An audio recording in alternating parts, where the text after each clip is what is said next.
De Marín, Nuevo León, y estamos en este programa que se lleva sábado a sábado, que se llama Sábado con Historia o Sábado de Historia. Y bienvenida, maestra. Muchas gracias, señor del Real, y bueno, gracias por la invitación que nos da a nosotros la oportunidad de dar a conocer a nuestro pueblo, para que la gente que ya lo conoce, o la gente aquella que ha salido y se ha ido fuera de nuestras fronteras, recuerde aquel terruño en el que vivieron, crecieron, nacieron. Y aquel que no nos conozca, pues invitarlo a que nos visite para que vea todo lo que le podemos ofrecer. Maestra, vamos a comenzar primero hablando de la historia de Marín, luego vamos a ir a hablar de los atractivos turísticos del municipio y finalmente vamos a hablar de la gastronomía, y si nos queda tiempo pues abordamos otros temas. Pues ya veremos qué podemos hablar. Y sin más, maestra, pues vamos, cuéntenos de la historia de Marín, Nuevo León. Cómo no, con mucho gusto. Y como les digo, yo espero que con esta plática se interesen en conocer, a visitar y disfrutar nuestro pueblo. Bueno, pues empiezo platicándoles que los primeros habitantes que tuvo Marín fueron los indios. ¿Y por qué decimos esto? Bueno, porque los viejos documentos, los primeros escritores de aquellos años así lo manifiestan. Y de tal manera que sí lo creemos, porque todavía en la actualidad podemos encontrar vestigios de esta situación, de este asentamiento de los indios. Se han encontrado puntas de flecha, hachas y muchos utensilios que ellos utilizaban y que hacían naturalmente. Y quizá el asentamiento de ellos no fuera perenne, perpetuo, que siempre estuvieran ahí, sino que eran nómadas. Y creemos que en los tiempos de la siembra ellos permanecían ahí, ya conocían la siembra del maíz. Entonces, mientras ellos sembraban y cosechaban, ahí permanecían. Y generalmente se retiraban y llegarían algunos otros. En 1684 llega a estas tierras el capitán José Martínez Flores, que junto con su familia y quizá algunos parientes llegan y fundan la hacienda de San Antonio de los Martínez. A mí me han preguntado, profesora, ¿y por qué San Antonio? Y bueno, he buscado entre los viejos documentos, no he encontrado nada, pero para nosotros los cronistas es muy fácil allegarnos a una persona que sabe todo con referencia a la historia. Claro que yo me apersoné con el profesor Israel Cavazos Garza, que es una institución en cuanto a la historia. Y le he preguntado, maestro, yo no me he encontrado un documento que me diga por qué se llamó San Antonio de los Martínez. Entiendo lo de los Martínez, porque el fundador es un Martínez, pero San Antonio, entonces me dice, mire, muchas de estas personas en aquellos años tenían la devoción de un santo, y seguramente por eso se llama San Antonio de los Martínez. Y bueno, yo creo que en realidad el profesor Israel tiene toda la razón del mundo. La hacienda de San Antonio de los Martínez fue muy próspera, y gracias a ello, alrededor de esta hacienda se fueron fundando otras haciendas, como la hacienda de Ramos, la hacienda de Santa Higuera de los Santa Elena de las Higueras, la hacienda de San Pedro de Ciénega de San Pedro, la hacienda Santa Elena y la hacienda Tierra de santo de la Tierra Blanca.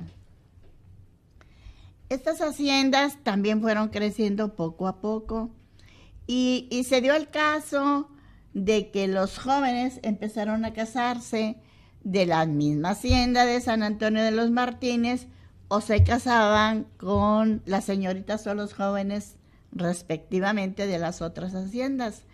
De tal manera que para 1804 la hacienda de San Antonio de los Martínez había crecido mucho por estas situaciones. Toda la gente que vivía en estas haciendas tenía que trasladarse hasta Salinas Victoria, que distaba como de 12 leguas, es decir, un tramo muy lejos o grande. Más o menos una legua, que era 1 kilómetro. Yo creo que más de 1 kilómetro. Entonces, no le puedo dar el dato exacto en este momento, pero luego ya investigaremos en este momento. Entonces, todos ellos tenían que trasladarse hasta Salinas Victoria para registrar un nacimiento, para registrar un bautizo, para que se realizara un matrimonio, para llevar a un enfermo y que desgraciadamente cuando se trataba de niños o de personas adultas, cuando lo trasladaban, pues se les moría en el camino. O para que viniera un sacerdote a darle auxilios espirituales a algún enfermo terminal y que al llegar el sacerdote pues ya había fallecido. Muchas fueron las ocasiones en que la gente iba con las autoridades eclesiásticas y civiles pues a solicitar que una de estas haciendas se erigiera en villa para que por lo menos tuvieran el sacerdote de pie y no tuvieran estas dificultades. ¿Por qué las dificultades?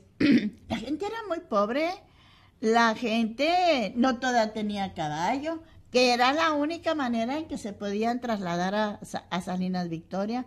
Entonces, esta gente tenía que solicitar el caballo al que sí lo tenía, que se lo prestara, que se lo alquilara, o pues de una manera ellos resolvían ¿De qué año estamos hablando más o menos, maestra? Estamos hablando de un poco de antes de 1804, ¿verdad? Entonces, para atrás. Entonces, en este año 1804, ya habían estado solicitando en muchas ocasiones lo que le decía, que una de estas haciendas se elevara a villa. Claro que Salinas Victoria no quería perder el poder que tenía de que todas esas gentes se allegaran a ellos. Entonces, en 1804, vuelven a reunirse las gentes de todas estas haciendas por medio de José Martínez, de José Joaquín Martínez, que era de Marín. Y propusieron, oye, pues vamos a hacer un censo. Claro que lo llevaron a efecto y el censo les dio por resultado 1,152 familias. Ya con estos datos vuelven otra vez a las autoridades políticas y eclesiásticas a decir, bueno, ya tenemos los requisitos. Uno de los requisitos es tener determinada cantidad de familia para que un municipio, para que un rancho se haga municipio, un municipio se haga ciudad, y así nos vamos, ¿verdad? Ya con estos datos y acercándose, ya les dijeron, pues sí, ¿verdad? Tienen todo el derecho.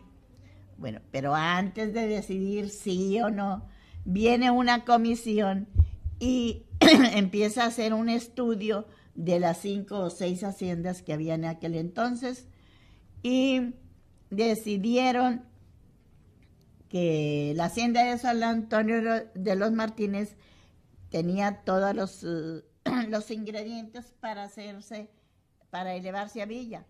Tenía mucha agua, tenía terrenos planos con algunas elevaciones, era muy próspera y además lo más importante es que ya había una capillita. Entonces fue la hacienda de San Antonio la elevada en villa. Y esto es en 1807. Se firman ya los documentos para que se eleve a villa. Y llega los documentos en 1808. Estos documentos fueron firmados por el rey Carlos IV de España y por el obispo primo Feliciano Marín de Porres. Por tal motivo, aunados a estas dos gentes, la hacienda de San Antonio de los Martínez se llamó San Carlos de Marín. San Carlos por el rey Carlos IV y Marín por el obispo primo Feliciano Marín de Porres. Una vez que la hacienda se eleva a villa con el nombre de San Carlos de Marín, ahora sí, las haciendas de Ramos, todas esas haciendas, la hacienda de Ramos, la hacienda de Santa Teresa de las Higueras, la hacienda de Santa Elena, la hacienda de Ciénega de San Pedro y la hacienda Santa de la Tierra Blanca, pertenecen ya a Marín. Entonces, ya Marín era unos terrenos extraordinarios, o sea, de una superficie muy grande. Y pasan los años, y pasan más o menos 80 años, y entonces cada una de las haciendas también reunió los requisitos para elevarse a villa.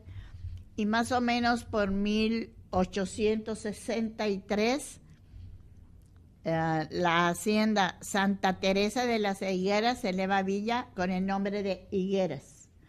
La hacienda de Santa Elena se eleva a villa con el nombre de General Suazo.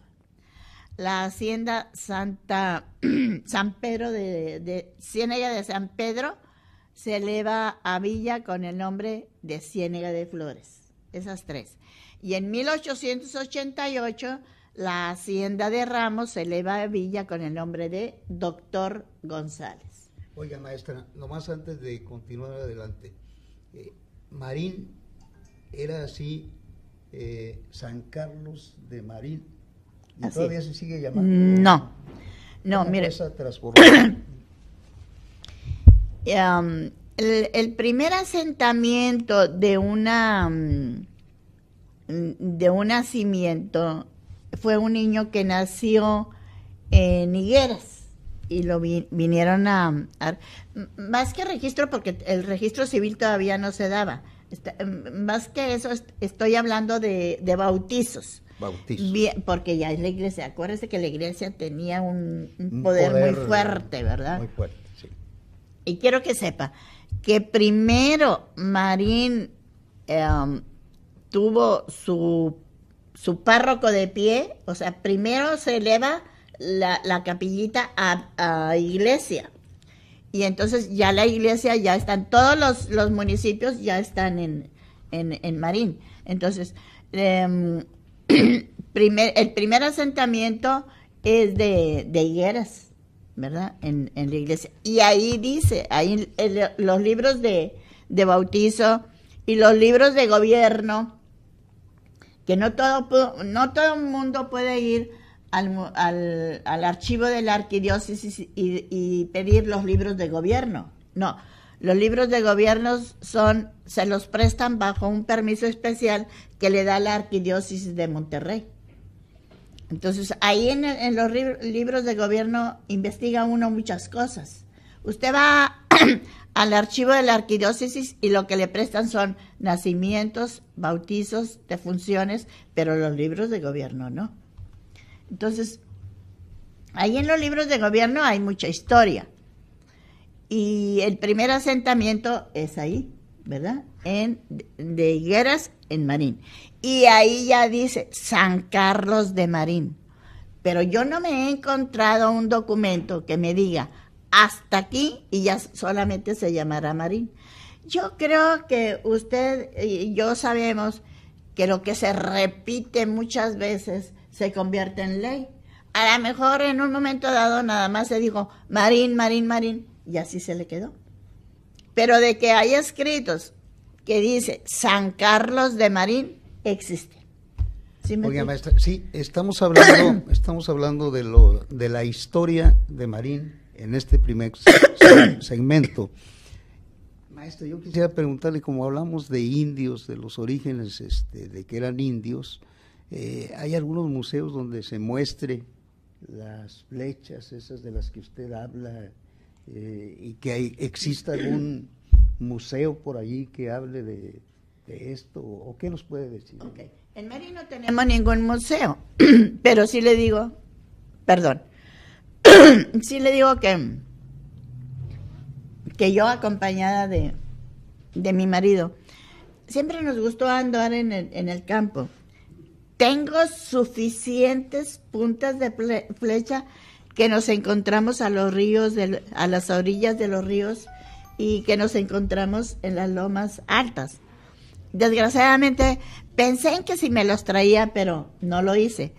Eso nos da a nosotros la oportunidad de creer de que los indios estuvieron ahí. ¿Sí me explico? Y son hachitas, son puntas de flecha muy completas, algunas muy grandes, porque acuérdense que con las puntas de flecha mataban a los animales y los destazaban también. Y eso no se exhiben en ningún lado. Sí, hay muchos museos aquí en Monterrey donde usted los ve. Yo sí los tengo, incluso los tengo acomodaditos en cuadritos y algunas otras es más, ayer los vi porque ando haciendo limpieza y ayer las vi, claro que no las voy a tirar, las tengo en cajitas, las tengo en tinitas, pero ahí las tengo. Y todas encontradas por mi marido y por mí. O sea, nadie me ha regalado, son lo que yo he encontrado. Y en las festividades de fundación no se muestran esto. No se muestran. Ese tesoro histórico. Mire, sin embargo, yo algunos alumnos que requieren, que necesitan dar a conocer, yo con mucho gusto se las presto. Ellos van a sus escuelas, muestran, explican, etcétera, y me las vuelven a regresar. Así es. Bueno, continuamos con la historia. Continuamos con la historia. Bueno, una vez que, perdónenme, que ya estamos en esta situación de que todos estos municipios se elevan a Villa, el último que se elevó fue Doctor González, o sea, a la Hacienda de Ramos en Doctor González, y ya tenemos nosotros ya solos, y luego empiezan, pues que hay que dividir los límites, ¿verdad? Los límites empezaban del kiosco de nuestra plaza hacia los distintos lugares. Bueno, con todos los municipios ninguno tuvimos problemas, pero con Higueras tenemos un problemón. Hay una franja, Higueras dice es mía, y Marín dice es mía, y ahí estamos. ¿Y sigue ese lío? Hasta ahorita, hasta lo último, todavía teníamos esa problemática. Espero que ya se haya arreglado. Ya se ha hablado mucho de fondo legal, de terrenos que no tenían dueño, ahora sí ya lo tienen. Bueno, esperemos que esa franja ya se haya considerado. Y al considerarse, pues espero que ya sea de nosotros y no de Higueras. Déjeme hacer un paréntesis, maestra. Como estudioso o gente que acude todos los días allí al Congreso del Estado, estamos viendo que esa cuestión de los límites todavía en algunos municipios se da, como Monterrey y Santiago todavía tienen esos problemas. Esos problemas. Esos problemas todavía existen. Entonces. Todavía existen. Por lo menos allá en mi pueblo sí existe. Y fíjese la cosa curiosa, allá en Marín, para hacer precisamente los límites, el encargado fue Miguel F. Martínez, el ingeniero Miguel F. Martínez, del cual tenemos la normal Miguel F., ¿verdad? Y pensar que ese señor cuánto batallaría para llegar a Marín y tener ahí que estar una estancia, ¿verdad? Porque los caminos no eran fáciles, se llevaban muchas horas en ir de un lugar a otro, y seguramente él estuvo sus días ahí en Marín para hacer todo este trabajo. Pero él no nació allí. No.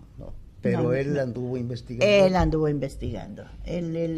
¿Cómo se le llaman? ¿Topógrafos o algo así? Él es el encargado, él fue el encargado de hacer los límites de Marín con los diferentes. Y bueno, ahorita yo cuando me reúno con mis compañeros cronistas de esos municipios, me desenojo y les reclamo. Miren, Marín fue de una extensión extraordinaria y ahora resultó que en límites, en extensión territorial, somos bien poquito, tenemos muy poquitos kilómetros a comparación de lo que ellos tienen. O sea, fuimos robados, fuimos saqueados, es lo que yo creo. Y se empequeñeció entonces, por tanto, el municipio. El municipio. Así es. Bueno, pues vamos a seguir hablando. Vamos a ir a un corte. Perfecto. Vamos a ir a un corte y retornamos en un ratito en lo para siguiente. seguir hablando. Si no ¿ya terminamos de hablar de historia o todavía? Bueno, pues vamos a... mire, nunca vamos a terminar. Así que vámonos con el siguiente segmento, si le parece bien. Vamos a un corte y regresamos.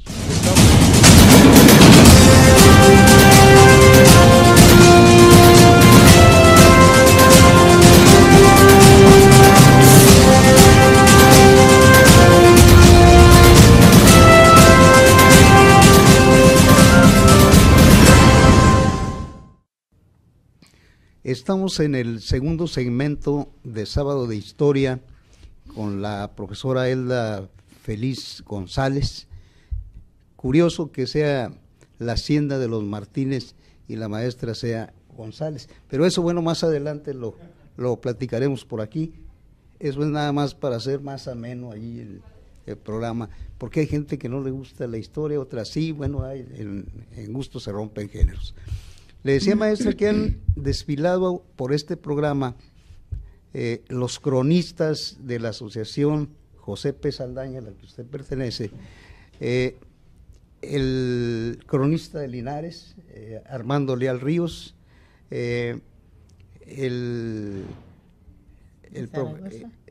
la profesora Emma Reina García de Zaragoza, Antonio Flores Treviño de García, Napoleón Nevares Pequeño de Gualahuises, Mario Elizondo Montalvo de Pesquería, y bueno, como invitado especial estuvo por aquí con nosotros también un expresidente de la Sociedad Neolonesa de Historia, Geografía y Estadística, el profesor Arturo Delgado Moya, el arquitecto Juan Alanís de Santiago.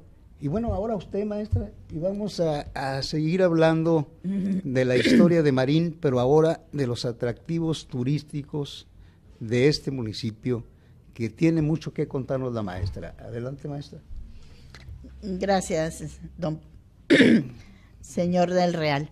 Bueno, se ha acostumbrado que mucha gente trata de salir de esta abrumadora ciudad hacia los pueblos, hacia los municipios. Yo les quiero decir, bueno, ¿qué le ofrece Marín a las personas que los quiere conocer? Y bueno, a la vez que aquella gente que, como decía ahorita, vivió y salió de nuestro pueblo y que ya puede vivir cerca en Monterrey o puede vivir muy lejos en Estados Unidos o mucho más allá de lo que sería Texas, etcétera, pues que recuerden, ¿verdad? Seguramente lo que van a ver en fotografías no es lo que ellos conocieron, pero pues que regresen, ¿verdad? Que regresen para que vean cómo el pueblo ha crecido. Bueno, en esta primera fotografía, diría yo que el que sale de Monterrey no se va a tardar más que 20-25 minutos en llegar, ya que la carretera permite un fluido muy rápido. A menos que se encuentre con demasiado tráfico, bueno, ya será que se lleve 45 minutos. Vamos a llegar a un lugar que nosotros le llamamos el crucero. El crucero pues no viene siendo más que un cruce de caminos. Si yo me sigo derecho, pues voy a llegar a Ciudad Mier. Pero si al llegar a ese crucero, yo doblo hacia la izquierda, ya voy a llegar a Marín. Y si yo doblo a la izquierda, voy a llegar a la hacienda de Guadalupe, que es la única hacienda que le dejó a Marín. Es una hacienda muy bonita. Todavía existe, maestra. Todavía existe. Y es un deleite visitarla, realmente. Bueno, esta es en el momento en que Marín nos recibe, ya con un monumento, con un nombre muy grande ahí, Marín, para que no te equivoques, no te sigas ni de frente ni dobles hacia la derecha, sino dobla a la izquierda. Está guiando usted, maestra, a quienes quieran ir a Marín. Exactamente, así como los estoy diciendo, así llegarán. Adelante, maestra. Llego al dar la izquierda y naturalmente llego al Boulevard Martínez Domínguez. Es un boulevard doble, naturalmente es un boulevard de ida y de vuelta. ¿Qué quiero decir con esto? Ahorita está pavimentado, está muy bonito, alumbrado, etcétera, etcétera. En sus inicios en Marín era una carretera de pedrería, de tal manera que cuando nosotros ya llegábamos ahí, al llegar a Marín, desde la punta de la cabeza a la punta de los pies llegábamos llenos de tierra, porque el camión donde íbamos, pues le entraba toda la tierra, había que llevar los vidrios abajo y no había otra manera. Si queríamos aguantar el calor, pues tendríamos que hacerlo con los vidrios abajo, y de tal manera que la tierra no respeta. Gracias a eso, ya la intervención de un presidente municipal se dio a la tarea de tener una entrada digna a Marín. ¿Lo recuerda usted, maestra? ¿Cómo no? Sí. Claro que sí. ¿Nos da el nombre, por favor? Sí. De la profesora María Amalia González de Mares. Ella fue la presidenta municipal. Ella fue muy trabajadora y tuvo la oportunidad de ser 3 veces presidenta municipal. Electa de inmediato, cuando ella se postulaba, la gente inmediatamente votaba por ella. Ella murió en funciones, desgraciadamente, a los 49 años de edad. Pero todo el mundo la recuerda. Hay muchos aspectos en el municipio de Marín que llevan su nombre, como un homenaje a esta gran mujer que le dedicó tiempo, esfuerzo, entusiasmo a todo lo que hizo el Marín. ¿Y de qué falleció, maestra? Tuvo una embolia y desgraciadamente no se pudo recuperar. Muy joven todavía. Muy años, joven. ¿no? Dentro de los presidentes municipales, Marín ha tenido hasta la fecha 67 presidentes municipales con el actual, y de esos 67, 3 han muerto en funciones. El señor José Martínez, pero ya le estoy hablando de hace muchísimos años. El señor Rigoberto Rodríguez, no es Rigoberto, Raimundo Rodríguez, que desgraciadamente en un accidente él es pues matado, ¿verdad? A tiros. Y la profesora María Amelia, que por su enfermedad murió. Entonces, esos 3 presidentes municipales han muerto en funciones, de los 67 que tenemos.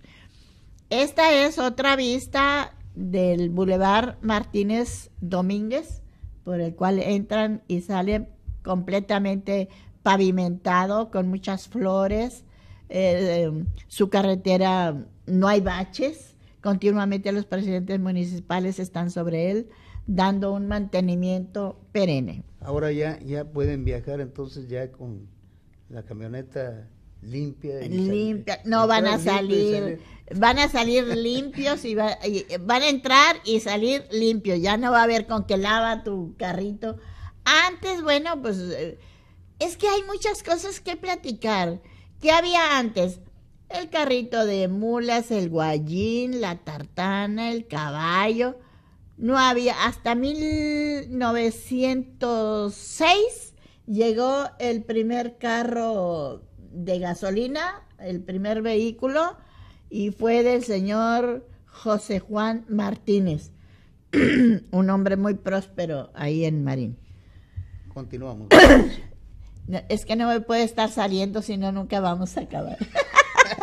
Bueno, sí. Una vez que hemos entrado al pueblo, en muchas ocasiones nos vamos por referencias, ¿verdad? Vamos preguntando, oye, ¿cómo llego a la plaza? Ah, no, pues llegas al Salón California, doblas a la izquierda y ya vas a llegar a la plaza. Ya casi generalmente no hablamos que por la calle Juárez, por la calle Treviño, no. Nos vamos por las referencias, es más fácil. Bueno, entonces ya entramos a Marín y nos vamos a ir, como le digo, hasta llegar a la plaza. Hay muchas maneras de guiarme para la plaza. Me guío por la cúpula de la iglesia, etcétera, etcétera. Y ya vamos a llegar a la plaza principal Bernardo Reyes. Esta plaza principal está llena de bancas, tiene muchos árboles, mucha sombra donde sentarse. No es la única que tenemos. Tenemos 6 plazas distribuidas en las diferentes colonias. Antes solamente era el casco del pueblo y nada más. Ahora tenemos una serie de colonias y cada una de esas colonias tiene una plaza funcional, bonita, grande, limpia, espaciosa, cada quien con su kiosco, y donde en algunas de ellas hay juegos mecánicos para que los niños se diviertan en ellas. Bien cuidadas, maestra. Muy cuidadas, todas. Y en todas podemos estar sentados tranquilamente platicando o degustando algunos de los aspectos de gastronomía que ahorita les platicaremos. Muy bien, adelante con la siguiente fotografía. En la plaza principal tenemos esta banca que nosotros le llamamos glorieta. Hay 24 glorietas esparcidas alrededor de la plaza. Y como les digo, llena de flores. Ahí vemos nosotros unas bugambilias preciosas y llenas de árboles. Nomás para hablar aquí de las dimensiones, digo, porque son grandes, no les sé decir, pero seguramente 2 metros o 2 metros y medio, y por los 2 lados tiene donde sentarse. Se sienta que veníamos al frente y al otro lado es igual, también se puede sentar. Antes, cuando éramos niños, nos sentábamos y las patitas nos quedaban colgando. Ahorita ya no. Se puede sentar y suspender. Eso es debido a a que continuamente la plaza ha sido remodelada y las bancas pues quedan igual. Y entonces ya están más chaparritas. Pero antes los niños era una odisea poder subirnos a ellas. Seguimos. Voy muy despacito. No. Dentro de la plaza tenemos este monumento para conmemorar el bicentenario y centenario. El centenario de la Revolución y el bicentenario de la Independencia. Además tenemos por ahí otro monumento que es una visita de la Asociación Estatal de Cronistas Municipales de Nuevo León, José P. Saldaña, donde nos congregamos una gran cantidad de cronistas. Y bueno, y quiero que sepan que Marín cumple años el 16 de julio y cada 16 de julio está la gran mayoría de los cronistas celebrando un año más de nuestro municipio. Continuamos. Bueno, ahí en la plaza, ya estoy en la plaza. ¿Qué veo alrededor de la plaza? Bueno, alrededor de la plaza pues tenemos nosotros la iglesia de Nuestra Señora de la Asunción.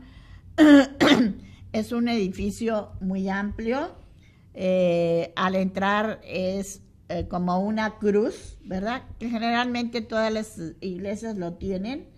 Y un lugar muy espacioso, tranquilo, sosegado, donde usted lo puede visitar, hacer sus oraciones diarias y sentir esa tranquilidad que nos da todo un edificio de la iglesia. Son edificios históricos, ¿no? Son edificios, sí, la iglesia data de 200 años, 200. Aproximadamente. Como 205 como iglesia, pero ya era una capillita, pero estamos hablando como iglesia. Esta es otra vista de la iglesia de Nuestra Señora de la Asunción. Quiero que sepan que la iglesia, dentro del atrio, estaba llena de árboles, de palmeras, de tal manera que usted ni veía el edificio de la iglesia. Entonces, este nuevo sacerdote, platicamos con él, pues que sí haya plantas dentro, pero que nos permita ver el edificio. Y bueno, fueron talados los árboles, con permiso naturalmente, pero al entrar usted ve la rosa, los lirios, una variedad de plantas muy bonitas, muy bien cuidadas, y ya podemos ver de frente nuestro edificio. También alrededor de la plaza está el Palacio Municipal. Este Palacio Municipal data también de 200 años, pero no era así.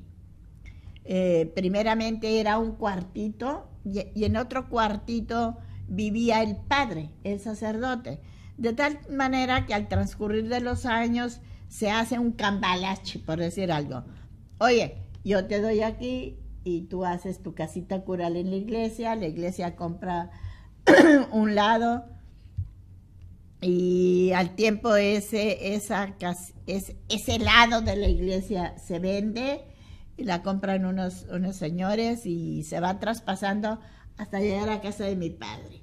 Así que yo tengo un vecino muy importante que es Cristo, que es la iglesia de ahí. Entonces nosotros, o sea, mi casa, que es su casa, se comunica hacia el atrio por una ventana. Antes era una ventana pequeña, ahora es una puerta, pero la cual no la puedo traspasar porque hay una reja. Entonces, si quiere ir a la iglesia nomás... No necesito ir a la iglesia, yo ahí si me paro, abro la puerta y yo escucho perfectamente al Padre y ya estoy oyendo misa. Y eso es un privilegio, ¿no? Claro que sí. Esta casa, fueron las casas curales, fueron muy amplias, son como la mitad de lo que sería una manzana, ¿verdad?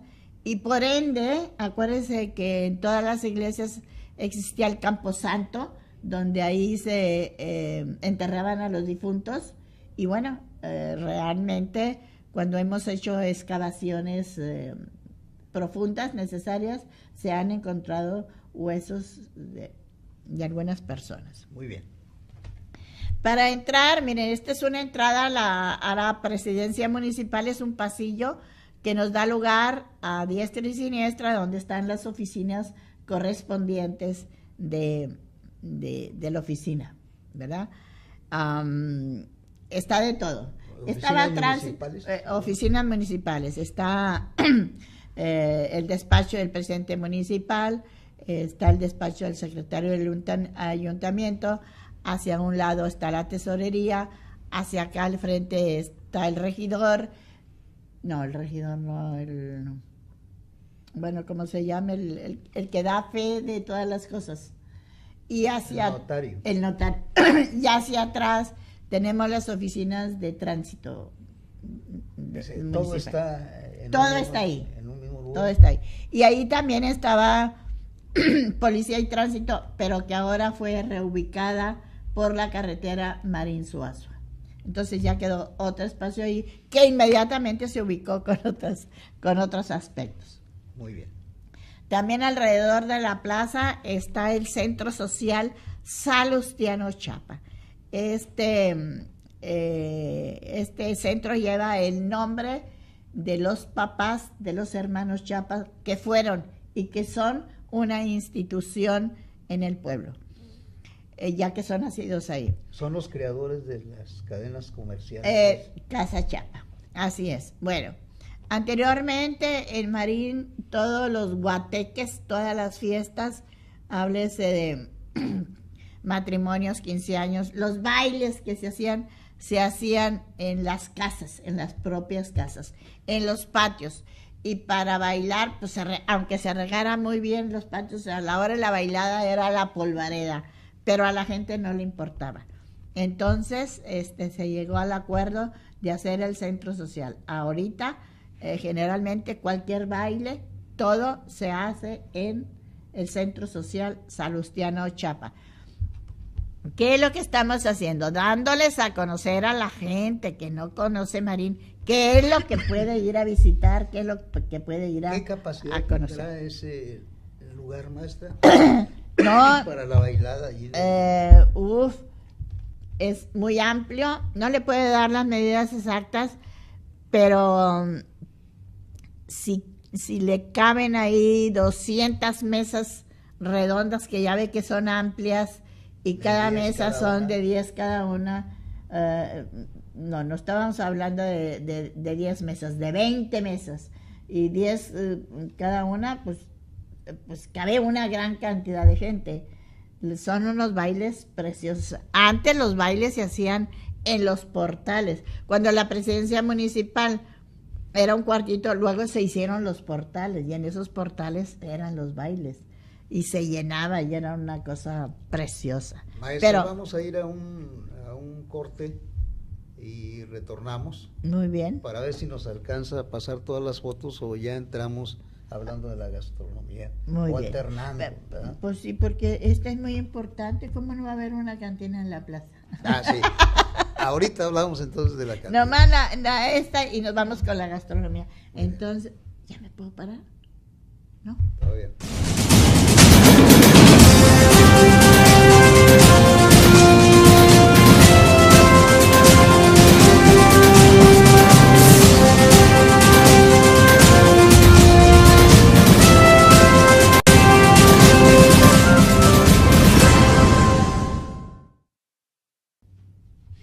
Estamos regresando a Sábado de Historia y estamos en los últimos minutos de esta entrevista. La maestra nos va a presentar una fotografía importante para la vida de Marín. Ahorita ustedes se van a reír cuando la maestra les muestre la fotografía, y luego ya entramos de lleno a la gastronomía, y ya tenemos aquí algunas cosas que se producen, que se hacen allí en Marín. Adelante, maestra. Gracias. Bueno, en realidad en los lugares turísticos, en los lugares en los que al llegar ustedes pueden visitar, pues nos faltó mucho, nos faltó la plaza, nos faltó ver cómo son las calles, la cantidad de flores que salen por las bardas de las casas, etcétera, etcétera. Pero si aquí el señor ingeniero Leopoldo Espinazo, a quien le doy las gracias por la invitación, me da otra oportunidad, encantada de estar aquí para completar lo que nos faltó. Pero bueno, decíamos que de los lugares turísticos, aquí pues no pueden entrar las mujeres, ¿verdad? Pero aquí tenemos un lugar que siempre, generalmente en todos los municipios, está frente a la plaza, y es la cantina.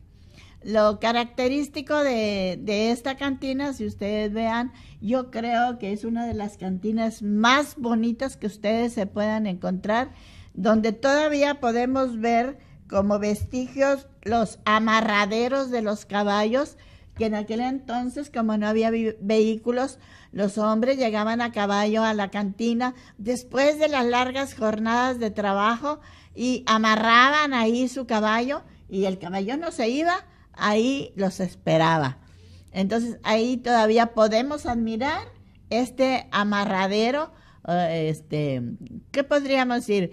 El estacionamiento de los caballos, ¿verdad? O sea, allí no hay ladies bar. No hay, ¿verdad? Ahí solamente pueden entrar los varones. Sin embargo, les digo que yo en cierta ocasión me invitaron a entrar, porque ahí adentro está el dibujo de una persona muy importante de Marín. Entonces por eso me dieron la oportunidad, pero la cantina estaba cerrada. A ver, pero no nos deje con la espinita. ¿Qué personaje? Es el vestigio de la fundación de Marín, ¿verdad? Que es algo muy importante. Perfecto. ¿verdad? Nos vamos entonces ahora. Y nos vamos a la gastronomía. A la gastronomía. Bueno, al llegar a Marín, ¿qué es lo que voy a comprar? ¿Qué me ofrece Marín? Quiero decirles, todo lo que ven aquí son hechos con mucha limpieza. Todo lo que sea panes está hecho en hornos especiales, cocidos con leña. Ya no hay gas por ahí, todavía no nos llega a esa situación. O sea, que si yo cozo un pan con gas y lo cozo con leña, su sabor es completamente distinto. Por lo tanto, lo importante aquí es que esto es cocido con leña. Bueno, miren, la presentación de cada una de lo que yo les traigo a mostrar y que ustedes van a ir a degustar es así. Estas son las famosas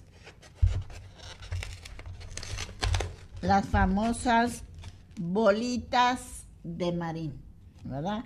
Son lo que podríamos decir las originales.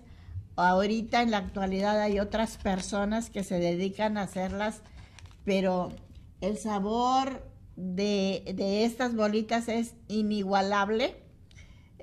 Al principio, la primera vez que se hace la bolita está suavecita, riquísima, y ahorita los vamos a invitar al tocarlas. Está un poquito durito su cortaza, pero lo de adentro está riquísimo, muy, muy sabrosas. No se comparan con las de higueras. Para nada. Estas son únicas. Bueno, estas fueron ideadas por el señor don Evaristo Martínez, Don Tito, quien hasta la actualidad decir Don Tito es decir bolitas de Marín, y pues a su muerte su hija Elida Martínez Fernández las distribuye. Las se venden en esta presentación, y una cajita con 10 bolitas le cuesta 35 pesos, ¿verdad? Ahora, ¿dónde las voy a comprar? ¿Cuál es la dirección? Y nos vamos por las referencias que les decían. Llegan a la iglesia y atrás de la iglesia está la venta de estas riquísimas bolitas. Lleguen, degusten. Todas las plazas están preparadas para que se sienten degustando una rica bolita, otro rico dulce, una empanadita, una hojarasquita, un bizcochito, etcétera, etcétera, etcétera. ¿Qué más tenemos, maestra? La señora Lupina, ¿verdad?, nos muestra o nos vende estas riquísimas hojarascas hechas de corazoncito, bañadas con azúcar y canela, que usted no se puede comer una, tiene que comerse 3 y 4 a la vez. Ella está ubicada por la carretera Miguel Alemán, ahí en el cruce que les decía. Esta muchacha es hija del señor Cabrera, que fueron los originarios en hacer este producto, y existe la panadería Marín, que al entrar a Marín por el Boulevard Martínez Domínguez que les mostraba, ahí encontrarán la panadería Marín. Pero esto y lo que hacen sus papás son igualitos. ¿Qué hace también Lupina? La panadería Lupina, pues también hace el turco. Este turco está relleno de carne, ¿verdad? Y desde luego por arriba pues tiene su azúcar con canela. Delicioso. También, bueno, es de un buen tamaño. Yo creo que con uno es suficiente. Perfecto. Y no habrá que repartir más. También hacen las empanadas. Ya la gente de producción y a nosotros mismos nos estamos... Oye, yo sé, desgraciadamente yo, ese es mi y que yo me saboreo cada vez que veo esto y lo hablo, y tengo que comer a como de lugar. Se hacen las empanadas de piña, de calabaza y de cajeta.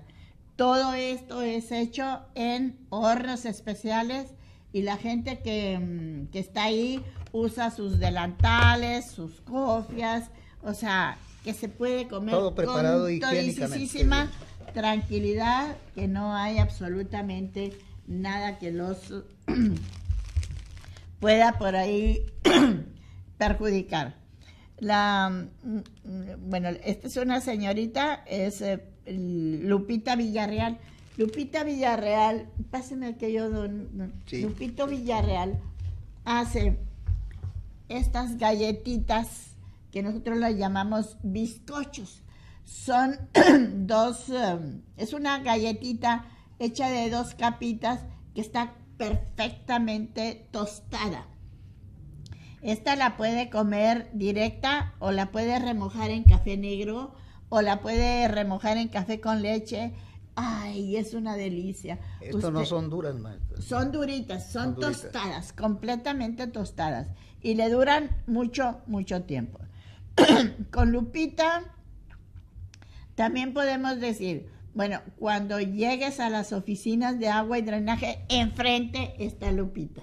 Y ya nada más hay que preguntar dónde están las oficinas de agua y drenaje. ¿Cuánto están a precios accesibles? El kilo, sí, el kilo le cuesta 80 pesos y le dura y no se le echa a perder. Y así afuera y lo tostado no se le quita.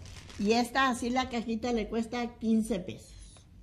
15 pesos. Entonces, oiga, pues, ¿quién no va a ir? Luego tenemos a la señora doña Juanita Moreno.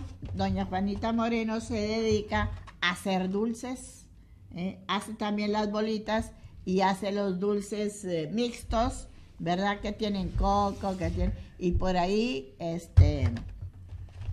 un corazón de nuez se le pone.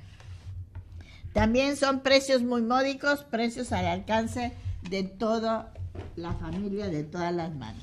¿Los invita entonces usted a la gente que vaya en Semana Santa? Claro, claro que sí. Y luego tenemos al señor Mario Ortiz. El señor Mario Ortiz se dedica a los puros dulces. ¿A quién no se le antoja un gusanito? Bueno. Oiga, y no se va a comer uno, se va a comer muchos. Don Mario Ortiz está a la entrada de Marín. Por el Boulevard Martínez Domingos, usted entra directo y ahí va a encontrar a don Mario Ortiz con gusanitos. ¿Cómo le llamábamos a estos tan ricos? Con conitos. Conitos rellenos de leche quemada, ¿verdad? Y también hace los frascos de leche quemada. ¿Quién no se ha comido una tortillita con leche quemada acompañadita de quesito? O la misma cajeta con corazones de nuez. Muy pues bien, yo creo maestra. que nadie. Maestra, pues el tiempo se nos ha terminado. Se nos quedaron muchas cosas en el tintero para hablar de Marín. La vamos a invitar en otra ocasión, maestra. Muchísimas Le agradecemos mucho. Y que sean 2 horas. Que sean 2 horas. Que sean 2 horas para hacerlo despacito, porque ahorita, bueno, pues lo hemos hecho muy rápido. A nombre de regio.com, Regio Deporte, de Regio Vivo, que es el canal de televisión de aquí de Regio, de nuestro periódico, y del ingeniero Leopoldo Espinosa Belavide, le agradecemos su presencia. Bueno, yo le dejo un gran saludo y un abrazo al ingeniero y le doy las gracias porque nos da la oportunidad de difundir pues lo que tiene cada uno de los pueblos para que a su vez la gente nos pueda visitar.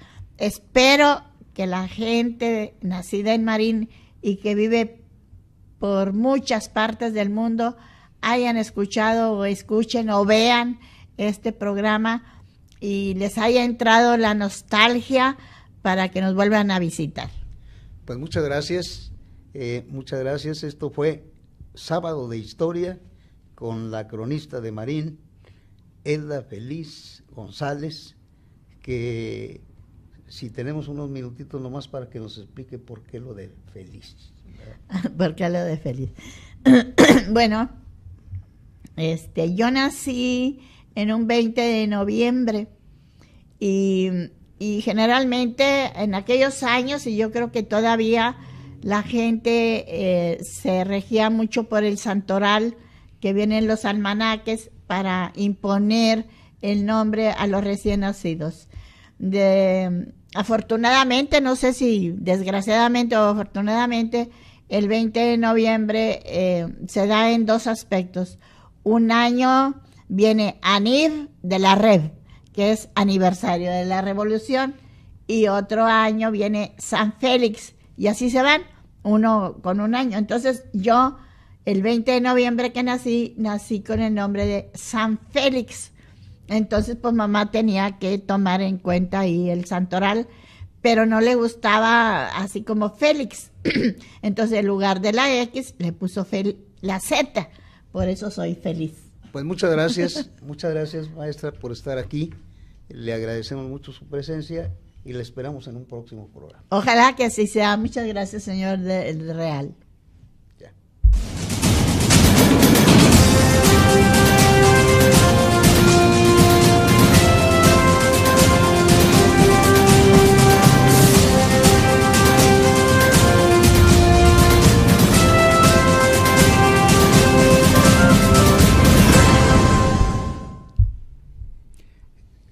Buenos días, buenas tardes más bien, perdón.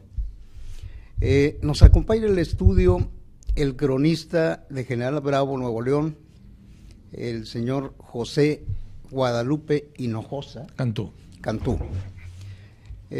Vamos a hablar de la historia de General Bravo, Nuevo León, en este programa que se llama Sábado de Historia, donde tienen participación activa los cronistas de la Asociación José P. Saldaña, a la que usted pertenece. Así es. Y bueno, y sin más, vamos a hablar en esta primera parte de esta entrevista de la historia del municipio de General Bravo, Nuevo León, y sin más rodeos, pues nos vamos directamente a hablar de la fundación. Muy bien. El Rancho del Toro, que son nombres poco conocidos por algunas personas, tanto del Estado de Nuevo León como de la República Mexicana o a nivel internacional. Lo conocen solamente los estudiosos de la historia, los amantes de la historia, aquellas personas que les gusta la cultura histórica. El Rancho del Toro, esos terrenos fueron propiedad del sargento mayor Carlos Cantú Treviño, quien él los compró a la corona española en marzo, en este mes de marzo de 1688. Quiere decir que el Rancho del Toro va a cumplir el 325 aniversario de su fundación. Se dice fácil, tricentenario 25º. ¿Y esto cuándo va a ser? Esta fiesta está programada para el 20 de marzo de este mismo mes. O sea, ya nos falta muy poco. Pues muy pocos días, estamos a muy pocos días para celebrar la fundación del Rancho del Toro, Hacienda de San Juan Bautista, hoy General Bravo, Nuevo León. Por aquellos años era gobernador del nuevo Reino de León Francisco Cuervo de Valdés, capitán, general, era capitán y gobernador del nuevo Reino de León. Y le entrega al sargento mayor 25 sitios de ganado mayor, 25 sitios de ganado menor y 12 de caballería. Esas mercedes se llamaron Perico Pata. Un nombre, ¿verdad? Medio raro. Medio raro, ¿verdad? Perico Pata, no Patano. Patano es una persona vulgar. Vulgar. Estas tierras abarcaban desde General Terán, pero antes había comprado ya en 1687 al capitán Antonio de Alba las tierras llamadas de China y se las entregaron ese mismo año, el mismo personaje, Francisco Cuervo de Valdés, gobernador del nuevo Reino de León. ¿Por qué se le entregaron ese año? Porque todavía no ordenaba la corona española hacer la entrega de 25 sitios de ganado mayor y 25 sitios de ganado menor. Esas tierras se llamaron Merced de China. ¿Por qué de China? Dice uno, ¿por qué de China? Porque después llegó una persona, un obispo o arzobispo de aquí, que llegaban a la diócesis de Linares, pero vivían aquí en Monterrey, no vivían en Linares los obispos. Vivían allá en el Cerro del Obispado. Ahí era la casa de la curia de los obispos. Y le pusieron el nombre de Valle de San Felipe de Jesús, en honor al primer santo mexicano que fue elevado a la categoría, bueno, fue canonizado por Urbano VIII, siendo papa. ¿Eso de qué año estamos hablando? Estamos hablando de 1626, porque él murió el 5 de febrero de 1597 en Nagasaki, Japón. ¿Y es el primer santo mexicano? El primer santo mexicano. Y fue ya ¿Se llama? San Felipe de Jesús de las Casas Martínez. Ese es, podemos beato, decir, es un beato. Nació en México, en la Ciudad de México. nació en la Ciudad de México. Y fue de misionero al continente asiático. Pero ya ve como en los continentes todavía no conocían la palabra de Cristo. Y los envían, pero él no era un beato. Apenas estaba introduciéndose a la orden de los franciscanos. Pero allá adoraban a otros dioses. Y resulta que los hacen prisioneros y los llevan a la isla de Nagasaki, donde los crucifican a los 23. Fueron crucificados. Pero ya saben que las noticias tardaban años en llegar por la cuestión de las embarcaciones que llegaban aquí a los diferentes puertos de México. No era como ahora, pues. No, pues ahora el internet, el teléfono, la televisión, al segundo ya está la noticia. Y acá tardaban. Tardaban años. Y luego llegó otro papa y ya lo beatificó santo. ¿Eso fue cuántos años se tuvo que tardar para...? Ahí fue en 1862, fue cuando ya un papa, no recuerdo el nombre de ese papa, lo elevó a la categoría de santo. Y en el municipio de China se venera todos los 5 de febrero el aniversario de San Felipe de Jesús. Algunos dicen, hay un error histórico. Creían los habitantes de China que San Felipe de Jesús cuando murió en el oriente. Murió en China. Pero no sabían que las tierras ya se llamaban, las tierras mercedadas ya llamaban el nombre de China. ¿Por qué? Pues eso es difícil de averiguarlo, saberlo, es difícil, ¿verdad? Porque así eran los obispos, los gobernadores, que daban la orden desde México. Así los vas a bautizar. Como cuando se fundó Cadereyta, el 13 de agosto de 1637, que es la primera villa del Nuevo Reino de León. Porque le ordenan a Martín de Zavala, fúndame 2 villas. Dijo, Monterrey le cambio el nombre y le pongo Cerralbo. Ya tengo una, dijo.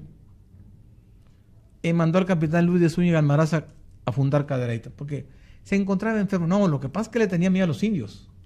Estaba en la guerra contra los indios. Y se funda Cadereyta, pero el que la fundó fue el capitán Luis de Zúñiga Almaraz. 1637. Después sigue Montemorelos, 1701. Que lo funda el sargento mayor, fíjese cómo es la cosa. El sargento mayor y Cipriano García Pruneda, que llegó a ser gobernador del Nuevo Reino de León. Pero fíjese, todas esas tierras desde General Terán, China, el Rancho del Toro, el Rancho del Zacate, todo eran del sargento mayor. Y escrituradas. Una persona compró todas las tierras. Compró todas las tierras. Todo pues, tenía dinero. Oiga, don José Guadalupe, pero entonces hablamos de China, hablamos de aquí, hablamos de allá. ¿Y su municipio? De ese estamos hablando. De ese municipio del Rancho del Toro, hoy General Bravo. Así se llamaba. Así se llamaba antes, Rancho del Toro. Pero esas tierras después las heredaron sus hijos. Porque los hijos de Bernabé González Hidalgo se casan con las hijas del sargento mayor. Que Antonia, que Tomasa, que Josefa, que María, que eran las hijas. Y los hijos del sargento mayor se casan con las hijas de Bernabé González Hidalgo. Quiere decir los que tenían dinero con los que tenían dinero. Que la herencia queda entre los mismos. que no se reparta, que sigan los ricos con los ricos, lo de ahorita. Es lo mismo. Es el mismo enjuague. Es lo mismo. A veces si una persona pobre sube y se eleva y se casa con una rica, esa es otra cosa. Esa es otra cosa. O a veces una mujer rica se enamora de un personaje de la clase media, pero debe tener un nivel cultural elevado para poder casarse. Pero casi siempre vienen problemas si un pobre se casa con una rica o al revés. Así es, ¿verdad? así es, efectivamente. Entonces, uno de los nietos, llamado Nicolás Jobse Cantú Guajardo, fundador de Chía, que ellos fueron los que el 4 de junio de 1976 solicitaron al gobernador que se fundara una nueva villa, y se funda la nueva villa. Pero China era el municipio más grande del estado de Nuevo León, más grande de todos los municipios. ¿Por qué? Pues así estaban las tierras. Más grande que Monterrey. Inclusive. Y más grande que Monterrey, una cosa inmensa de tierra. Pues fíjate, China abarcaba General Bravo, Doctor Cos, de nuestras límites con Tamaulipas, donde está el 30 ahora. Hasta ahí abarcaba las tierras del Sargento Mayor. Pero pasaron muchos años. Después, Nicolás tiene un descendiente que se llamó Paulo Cantú, que se casa con la señora Mariana Leal, que vienen a ser los primeros dueños del Rancho del Toro. Y al morir ellos, tuvieron varios hijos, pero mueren ellos. Ya ve que no había medicamentos, no había antibióticos, no había inyecciones. Pero lo quedan 3 hijos vivos. Desidero Cantú Leal, que es mi tatarabuelo, que es el abuelo de mi abuelo, que es el dueño de todo el Rancho del Toro. Hizo la donación de 1 millón de varas cuadradas para que se erigiera una nueva villa que llevara el nombre de un ilustre insurgente o un personaje grande durante la intervención francesa, como él quería que va el nombre de Ignacio Zaragoza, pero Vidaurri nunca aceptó, siempre puso obstáculos. Él lo nombran primer representante del Rancho del Toro. Tenía 2 hermanos más, Luz Cantú Leal y María de Jesús Cantú Leal. Y hace la donación. Pero es alcalde en China también, en 4 ocasiones. Llegó a ser hasta 1861. En 4 ocasiones llegó a ser alcalde en China. Venía al Rancho del Toro. ¿Por qué? Pues era persona letrada. Sabía escribir, sabía leer. Sabía redactar. No sé, era un personaje. ¿Y entonces cuánto tiempo tuvo que pasar? Pasaron 5 años. Desde 1863 empieza ya el golpeteo político contra China. Porque el 62 empieza la guerra contra el imperio. Pero ahí había un personaje que llegó a ser coronel, ocupó el grado en un grado militar de coronel, Darío Garza Cantú. Con los exploradores del Toro, hombres nacidos en el Rancho del Toro, lucharon al lado de Juárez durante la guerra contra la intervención francesa. Y se distinguieron. Y este coronel llegó a ser muy amigo del general Jerónimo Treviño, que es el vencedor de la batalla de Santa Isabel en Parras de la Fuente, Coahuila, contra el imperio. Ahí derrotó al traidor de Máximo Campos. El 1 de marzo de 1866. Y aquí en Villa Santiago, los rifleros de China, que formó en aquel entonces el alcalde Fernando Hinojosa Peña, son derrotados, los encabezaba el capitán Urbano Cantú Chapa, originario de China. Fíjese lo que dijo el presidente de China, el alcalde por aquellos años, Fernando Hinojosa. Los rifleros de China no se unirán a los exploradores del Toro que comanda el coronel Darío Garza Cantú. Y había un pique.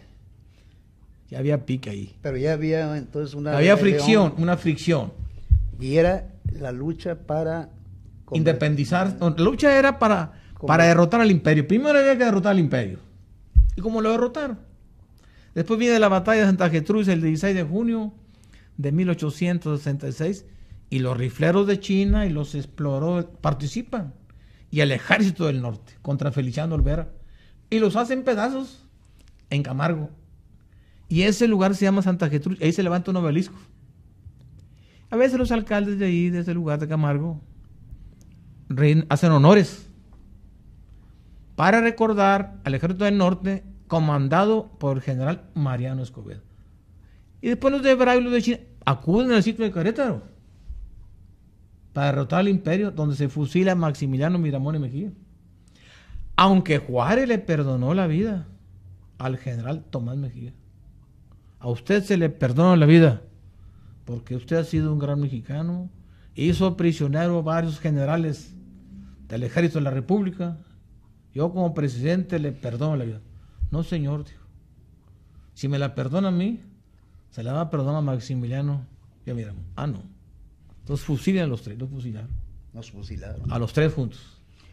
Se acaba la guerra y ya le dice a su sobrino Darío: oye, sobrino, haz la solicitud. Claro, él ayudó, ¿verdad?, a redactarla. Ve con el general Jerónimo, gobernador de Nuevo León. Es tu amigo, para que nos separe de China y se funde una nueva vía. Y así fue.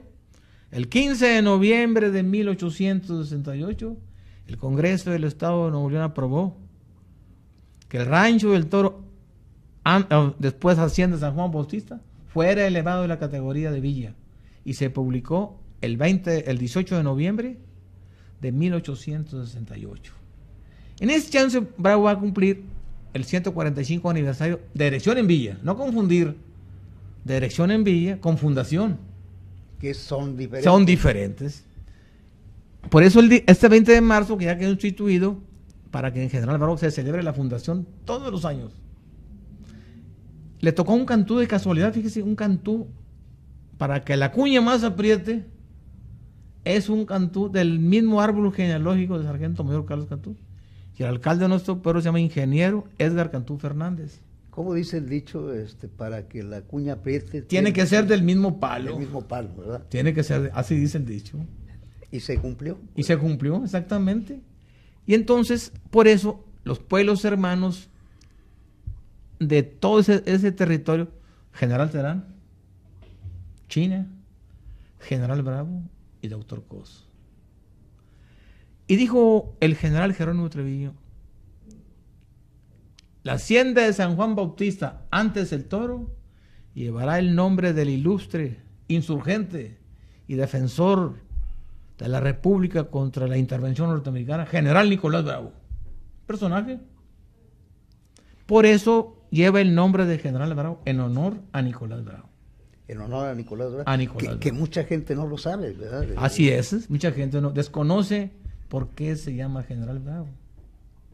Pero antes de eso, ya don Desiderio Cantú Leal ya estaba construyendo una capilla. La inició en 1853 y las autoridades chinas no querían. Dijo: es que si se hace la capilla ya trae intenciones de separarse. Y separaron. Doctor Cos ya se había separado en 1850. Pero viene un gobernador y dice: no, señor, no tiene tantos habitantes y China pues está al lado de nosotros. ¡Zas! El decreto quedó abolido y sigue siendo rancho. Por eso todos los municipios que no tienen historia siguen siendo ranchos. O sea que General Bravo ha recibido también golpes del poder, pues, de aquellos tiempos. Sí, parte del municipio de China. Porque China estaba apoyando al imperio. Es que llegó por casualidad ahí. Pasa por ahí el general Tomás Mejía con su ejército y destituye a un alcalde, Juan de la Garza Falcón, y en su lugar nombra a Fernando Hinojosa Peña. Todos andaban en el corredero. Te fusilaban. Dijo: levante un acta apoyando y reconociendo al imperio de Maximiliano. Y la levantó. Fírmele todos los personajes de China y del Rancho del Toro. A todos los mandó llamar. Quien no firme, ya sabe lo que les pega. Te fusilaban. Ya nomás se fue cuando vio que la cosa estaba así. O levante un acta a favor de Juárez. Y envió el mensajero a Mariano Escobedo. O sea, Miguel ya Negrete. dieron el volteón. El volteón, se voltean. Y forman los rifleros de China. Ahí se salvó China. Pero lo que pasa es que don Desiderio, pues era tío del coronel. Arráncate, sobrino. No, yo regalo todo el pueblo, ¿yo para qué lo quiero? Dijo, ya estoy viejo. Murió de 89 años de edad. Nació en 1810 y murió en 1899. Su tumba se encuentra en el antiguo Panteón Municipal de General Bravo, que él lo bautizó con el nombre de Sagrado Corazón de Jesús. ¿Y todavía hay gente que lo visite? Sí, no, el panteón todavía se visita. Tiene extensiones, ¿verdad? Como todos los panteones municipales tienen extensiones. Y también se encuentra ahí la bóveda donde descansan los restos del coronel Darío Garza Cantú, personaje de la historia que logró la separación de la hacienda de San Juan Bautista, antes del Toro, de la villa de China. A él se debe ese ilustre, heroico hecho que hizo. Es un hecho histórico e ilustre, pero ese no le da el cargo de fundador. Nada más logró la separación para que se erija una nueva villa. El fundador es don Desiderio. Los que fundan son los dueños de las tierras.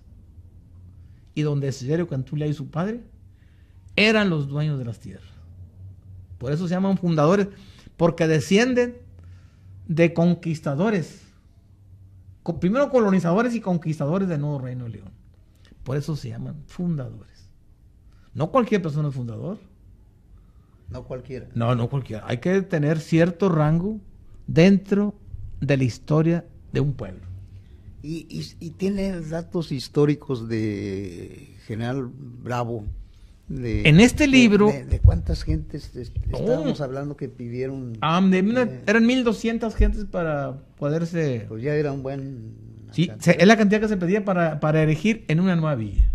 Por ejemplo, este libro que usted ve aquí, General Bravo, mi primer libro, donde hablo de la fundación, y hablo a mayor profundidad de este otro nuevo. ¿Este en qué año lo escribió? Ahí lo dice, 1993. Ajá. Y abarca la historia del pueblo de 1688 al 2009. Ándele. ¿Y en qué año dice que lo escribió? 1993. 1993. Son dos libros. 2009. 2009. Todos los dos libros que he hecho, ¿verdad? Son libros de un alto nivel histórico para que a la gente del pueblo, como decimos vulgarmente, ya no te piquen los ojos. Ya no te creas de historias orales falsas. Lee mis libros, que son los que te van a empapar de los conocimientos históricos y hechos ilustres de personajes. Bravo tiene dos personajes muy ilustres: el general de división Bonifacio Salinas Leal y el licenciado Arturo Vega de la Garza, los dos gobernadores de Nuevo León. Los dos. Estos libros, usted le dice, han sido hechos con investigaciones. Con investigaciones del Archivo General del Gobierno del Estado de Nuevo León, que se localiza en Juan Ignacio Ramón y Zaragoza. Pero ahora se encuentra el archivo en Cintermex, en Fundidora. Ahí se encuentra ahora. Ya todos los papeles históricos, ahí se encuentran. El pastel está muy grande. Es para todos aquellos que quieran hacer investigación. ¿Cuánto tiempo le llevó escribir, por ejemplo, este? El de Bravo, más o menos 2 años. 2 años. Y este también, unos 2 años. El de Cadereyta lo hice en 1 año. También soy autor de Cadereyta. También. Ese no lo trajo. No lo traje, lo tengo en la casa mía, soy yo. ¿Y estos tanto? Este hicieron 500, estos hicieron 1000. No quedó ninguno de este no quedó nada, de este libro verde no quedó nada. ¿Y no ha hecho una segunda edición? No. 3, 4, 5, 4, 9. Este sí hicieron 500. Aquí está la edición. Vemos el colofón. Es que las ediciones son muy caras. ¿Sí? Son caras las ediciones. Son 500 ejemplares. 500 ejemplares. En grafo print. Bueno, y se dice fácil 500, pero son caros. Para los datos históricos que contiene, exactamente, son poquitos, ¿no? Este está a mayor profundidad. Este trae investigaciones muy históricas. Desde 1688, pues ya desde los indígenas. Trae indígenas, desde que estuvo aquí Martínez Zavala, un gobernador que duró muchos años aquí, en el estado de Nuevo León, no Reino de León. ¿Qué más tenemos de datos históricos? De datos históricos, pues, por ejemplo, hablar de la Revolución Mexicana. Cuando llegó a General Bravo el coronel Francisco Naranjo García y Manuel Lugo para llevar hombres de Bravo que se enlistaron. Fue Alejandro Salinas, Manuel González, Gregorio Cantú, Donaciano Cantú. Todos los nombres los tengo registrados en la historia. Y de China, Máximo González y varios personajes de China. Pero claro, ahí particularmente ese de se formó de Bravo. De gente Bravo fueron como unos 20. Gente que le atoró. Le atoró apoyando a Madero, y ahí fueron llevados a Estación Aldamas y de Estación Aldamas a Lampazos, y de Lampazos a la Ciudad de México, y de la Ciudad de México a Cuernavaca, donde se encontraba el general Juvencio Robles, que era encargado de combatir a Zapata. ¿Y ese de qué año estamos hablando? 1911. 1911. Estuvieron allá hasta el 12. Juvencio Robles lo quita de comandante el señor presidente Francisco I. Madero, y en su lugar nombra al general Felipe Ángeles. O sea, la gente de Bravo estuvo bajo las órdenes del general Felipe Ángeles en Cuernavaca, Morelos, combatiendo a Zapata.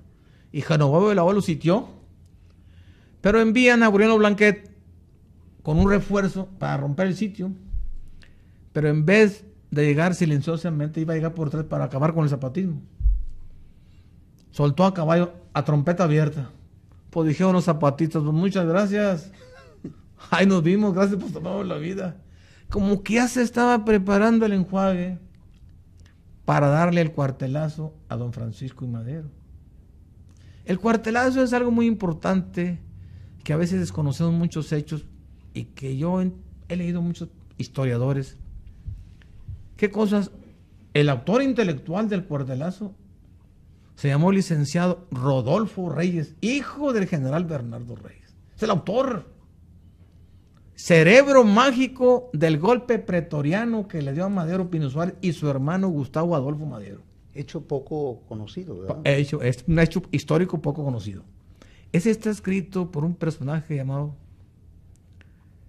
se apellida Moeno, Roberto Blanco Moeno, un historiador de muy alto. Acercar un poquito más. De muy alto renombre. Ese hecho histórico. Y después se une al cuartelazo el general Manuel Mondragón, Gregorio Ruiz, Manuel Velázquez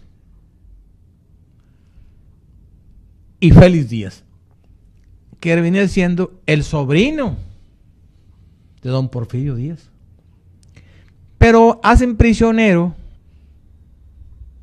a Gregorio Ruiz en el Palacio Nacional y lo fusila Lauro Villar. De inmediato lo fusiló.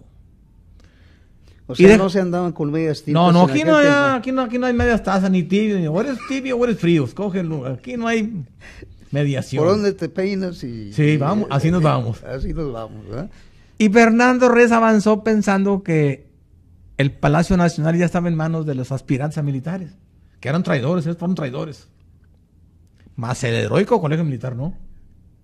Por eso hay la marcha de la lealtad, apoyando a don Francisco I. Madero. Pero resulta que muere en el Zócalo, asesinan a don Bernardo Reyes. Pensaba que traía chalecos de bala. Pues no traía chalecos de bala, porque ahí se lo echaron a correr y a fortificar. ¿Era común que se usara chaleco de malla? No, no había, porque eso. No había. No había. Pero él dijo: no me hace nada. Ahí son mis amigos. ¿Cuáles amigos? Aquí todos somos enemigos. Hubo un tumbadero, cantidad de muertos en ese cuartelado. Y se refugia Manuel Mondragón, que no era general porque le habían quitado la licencia. Félix Díaz también se le había quitado la licencia. Había estado preso en San Juan de Ulúa.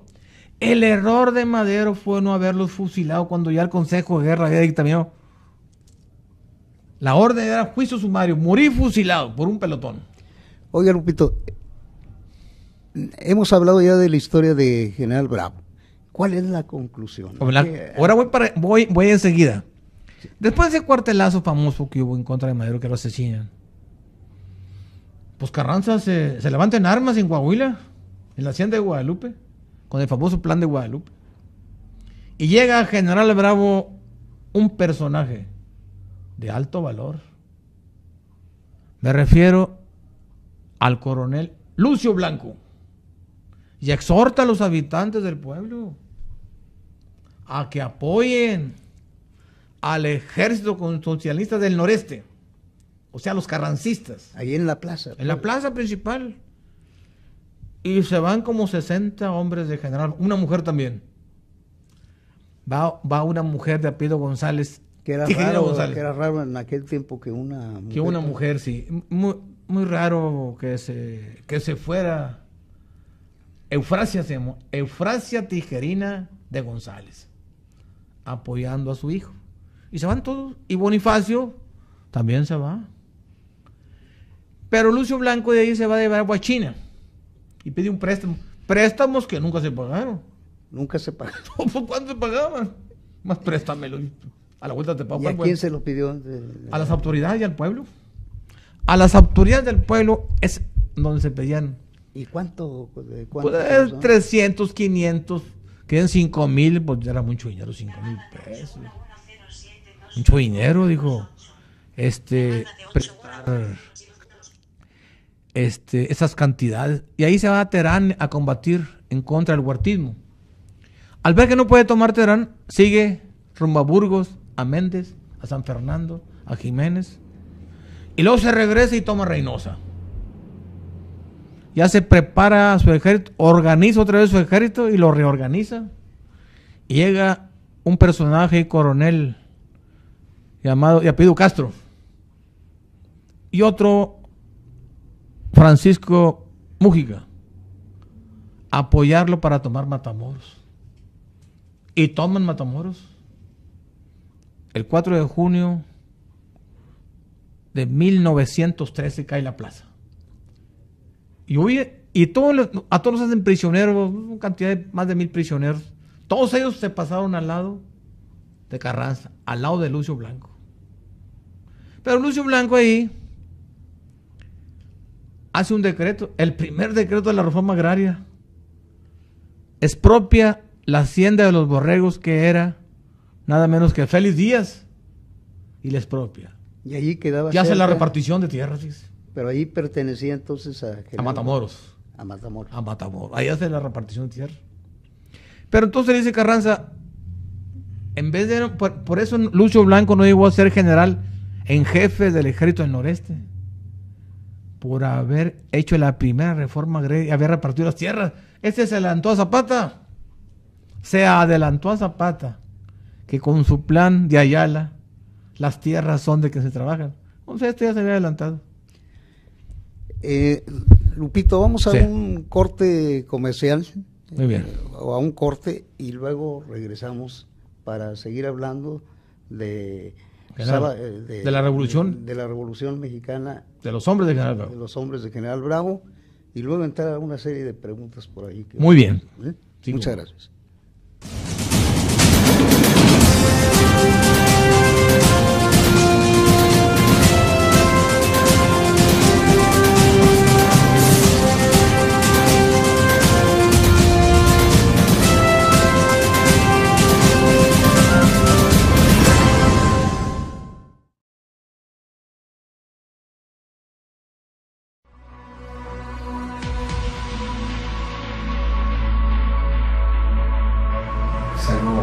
Triste que tengo que compartirles. La razón no es más que un problema que en muchas de las ocasiones no podemos saber de qué se trata. No es un bebé débil visual, sino es un bebé que no va a tener capacidad visual. Lo siento mucho. Lo siento mucho, lo siento mucho. Perdón, quería que decirles esto. Lo siento. Dudas que tengan, comentarios que me quieran dar.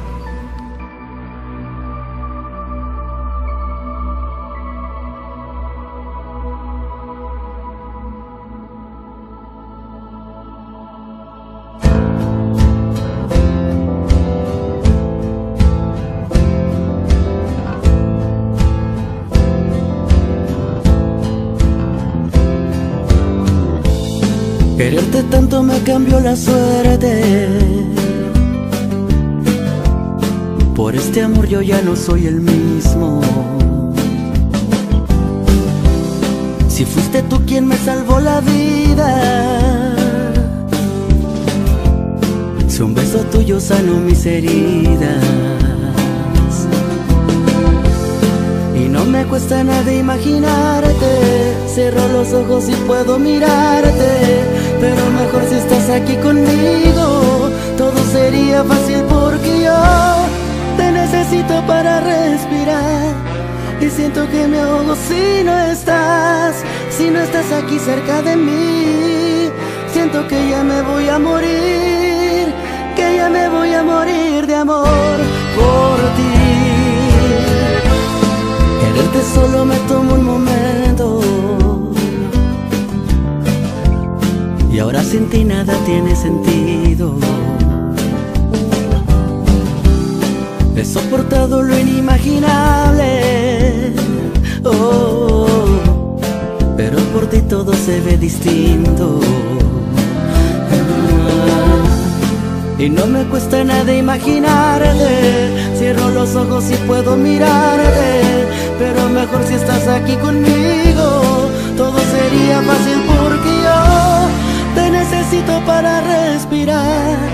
Y siento que me ahogo si no estás aquí cerca de mí.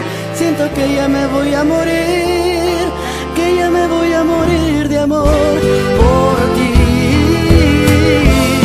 Y no me cuesta nada imaginarte, cierro los ojos y puedo mirarte. Pero mejor si estás aquí conmigo, todo sería fácil porque yo te necesito para respirar. Y siento que me ahogo si no estás aquí cerca de mí. Siento que ya me voy a morir, que ya me voy a morir de amor por ti.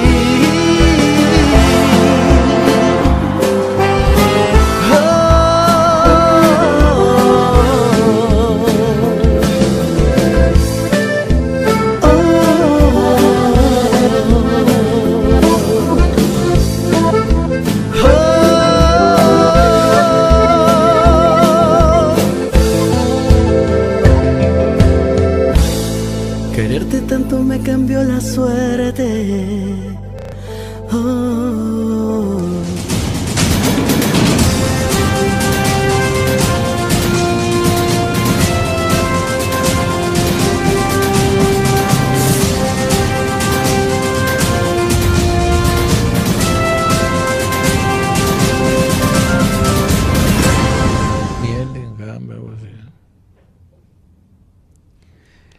Estamos regresando a Sábado de Historia con el cronista de General Bravo, Nuevo León, el señor José Guadalupe Hinojosa. Y bueno, yo quisiera preguntarle, hemos hablado ya mucho de historia, pero ¿cómo se involucra el cronista de General Bravo en los problemas sociales de su comunidad? Bueno, en los problemas sociales que hay, nosotros nos involucramos, primeramente, hay que visitar al pueblo. Después, pues ver a las autoridades. Nosotros los cronistas somos personas que trabajamos de una forma gratis. No tenemos salario alguno. Al contrario, ponemos de la bolsa. Hay que poner de la bolsa. ¿Qué viajes? De vez en cuando hay alcaldes que sí nos dan los viáticos, nos apoyan. Y nos involucramos con aquellas personas que verdaderamente aman al pueblo, quieren al pueblo y quieren que se difunda la verdadera historia del pueblo. Por eso yo escribí una frase: cronista es aquel que defiende la historia de su pueblo y es veraz, si no, dejará de ser cronista. Entonces, ¿no reciben ningún sueldo ahí de la Nosotros no, tenemos nomás que nos regalen tantos libros y nosotros pues los vendemos a personajes del pueblo que quieren, o amigos, o personas que desean conocer la historia de General Bravo en Nuevo León. ¿Cuándo fue la fundación? ¿Cuándo fue elevado a la categoría de villa? ¿Qué personajes vivieron? cuáles son los personajes de la cultura popular. Hablar de hombres ilustres, te voy a nombrar algunos. El doctor Mentor Tijerina de la Garza, ya fallecido. El doctor Germán Villarreal Cantú, originario de General Bravo, que vive en San Diego. Cirujano también, nefrólogo y cardiólogo. El doctor Octavio Tijerina de la Garza, hermano del doctor Mentor. El doctor ya fallecido Ramiro Leal. Dentro de los gobernadores, pues Bonifacio, general de división Bonifacio Salinas Leal del 39 al 43. Y después gobernador del territorio de Baja California Sur durante el gobierno de López Mateos. O sea, hay mucho personaje histórico, ilustre del municipio de General Bravo. De General Bravo. ¿Sí? Y el licenciado Arturo Valle de la Garza es el primer gobernador de 6 años, del 43 al 49. Y fue cuando se introdujo aquí el Seguro Social, el IMSS. Y apoyó mucho a la educación en la ciudad de Monterrey y todo el estado de Nuevo León. Fue el que le dio el 10% anual a los maestros de aumento. Y el que mejor presidente que nos ha pagado, aunque a muchos les duela, es Luis Echevarría Álvarez. Y estando aquí de gobernador, el doctor Pedro G. Zorrilla Martínez. Son los mejores que han pagado el magisterio. Ahora llegó Peña Nieto y hay la reforma educativa, que está bien. Lo que pasa es que hay maestros conflictivos en el sur de la República que no la aceptan. Entonces eso ya depende de las autoridades de la SEP. Pero volvemos a General Bravo. Hay otros personajes que han ayudado mucho al pueblo. Por ejemplo, el doctor Hernán Salinas Cantú, que escribió también la historia de General Bravo. Todos esos personajes han hecho que el pueblo de General Bravo se levante, se ha dado a conocer, no solamente en el estado de Nuevo León, sino en toda la República Mexicana, en el extranjero. Yo soy autor de varios, entre libros y folletos, más de 20. Aparte soy genealogista. Escribí la genealogía de los Hinojosa, la genealogía Cantú, una parte de ella. Escribí Cadereyta, General Treviño, General Bravo, Doctor Cos, Nuevo León. Soy el autor de esas monografías escritas por mi persona. El apoyo lo recibí aquí en Cadereyta del señor Edelmiro Sada Cantú, hijo de Teresita. El doctor Cos, del profesor Celso Garza Guajardo, por apoyo del gobierno del estado. Y en General Bravo, por el apoyo de los presidentes municipales, Javier González González, y por ascensión, estás en Chonito, como decíamos, Chonito Garza Rodríguez. Oiga, Lupito, tenemos en nuestras manos este libro que se llama General Bravo, Nuevo León, Pueblo del Futuro. Así es. 1688-2009. 2009. Y hay un capítulo por ahí que se llama Misión Secreta rumbo a Nueva York. ¿Nos puede hablar ahí de...? Sí, se encontraba aquí Benito Juárez, en la ciudad de Monterrey. Pero ya el imperio venía avanzando con el general en jefe Joseph Gianingros, que venía de Careta avanzando para tomar la ciudad de Monterrey. ¿Y qué hizo Juárez? Huir de Monterrey. Huirse rumbo a Santa Catarina y hizo Saltillo. Dijo, y la familia dijo, hay que ponerla a salvo. Que no siga conmigo, lo quiero mandar a Nueva York. Y mandan llamar al coronel Joaquín González Ortega. El 16 de agosto de 1864 se preparan entre 3 o 4 carruajes con sus caballos y nombran al coronel Joaquín González Ortega en una misión muy especial y delicada: llevarlas a Pesquería, Nuevo León. De Monterrey a Pesquería en vez de Cadereyta. No se podía Cadereyta, venía avanzando el imperio. Entonces, pues no conozco Cadereyta, digo, no conozco Pesquería. Aquí está un guía. Lo llevó a Pesquería. Ahí pernoctó un rato, descansaron. De ahí te diriges a Cadereyta, ahora sí. Ahí te está esperando el general Pedro Hinojosa, con 100 hombres, 100 guardias nacionales de la República. Y ahí se van al Rancho del Toro, hoy General Bravo, Nuevo León. Ahí lo recibe don Desiderio Cantú Leal, que era el dueño de las tierras. Y pernocta, ahí duerme, ahí duerme, con su familia. Hay que descansar, porque las bestias están cansadas. Ahora hay que ver por qué no se puede ir por camino real. Porque las tropas del imperio, a las órdenes del general Tomás Mejía, tenían vigilados a llegar a la frontera de Tamaulipas. Oiga, Lupito, ¿y entonces pesquería se salía de la ruta esa de...? Si de Monterrey a pesquería, había que hacer un ángulo.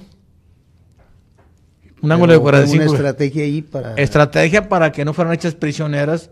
Los pescan prisioneros, los fusilan. Te pescaba el imperio, te fusilaba de inmediato. O sea, ahí iba la esposa de Benito Juárez con toda su familia, con todos sus hijos. Iba acompañándolos.